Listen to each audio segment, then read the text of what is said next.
17,000, you only had 13,000 hours worked by your officers. So there's times in your jurisdiction, you only have one officer working.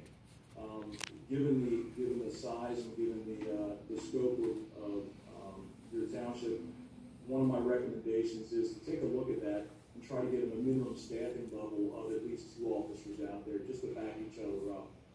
It's unfortunate if an officer gets hurt or bad guys get away because we don't have enough personnel on scene to help each other out. One of the things I did is I took a look at your at staffing, different staffing formulas, and I'll usually use 3 or 4, but with your jurisdiction, I use 5 different staffing formulas. They help us determine how many police officers are needed in a jurisdiction given a lot of different things. So one of the things I did is I looked at the similar police departments in Berks County. I took a look at various police departments with similar population, similar land mass. The average officer to 1,000 population or 1,000 residents in those municipalities, it's 1.46 officers per 1,000. So if you take a look at that, your department would need, or your jurisdiction would need about 6 officers. In the United States, the average is 1.6 officers to 1,000 population. In Pennsylvania or in northeastern the United States, it goes up to about 2.1, could be 2.2, so it gives you a fluctuation of how many officers are needed. Average came out between 7 and 11, 9 was in the middle, so I used that number. The next 2, I use the IACP reported calls for service. This tells us pretty close how many officers are really needed based on the work needed to be conducted by the police officers.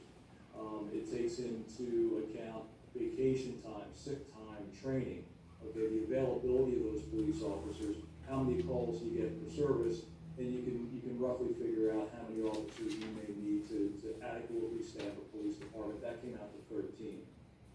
If you jump down to the core service hours method, basically it's the same method, but it also takes into account Part 1 crimes, the really bad crimes, Part 2 crimes, and it also takes into account road miles and how fast we want to see your officers drive around the township, or how many loops you want them to take around the township for effective patrols. That came out to 10. And then we had a minimum staffing approach. If you just wanted to have 1 officer out on the street, 24 hours a day, 7 days a week on patrol, you need 5 officers. But with supervision, with investigations, and with the chief of police, that number was bumped up to 9. So overall, my recommendation, for what it's worth, would be having 10 full-time officers, or what I call full-time equivalents. So a part-time officer, I would count as half a full-time equivalent.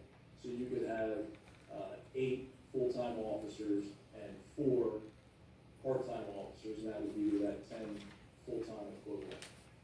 So that's just my recommendation based off of the numbers that I was given. And again, it was nice to see that these numbers were given so quickly. It made my job a lot easier. Any questions with the staffing formulas and those recommendations? Okay.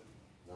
So the overview of the departmental effectiveness. I took a look at a snapshot of 2020, and I got these figures. I received the figures from the officer in charge.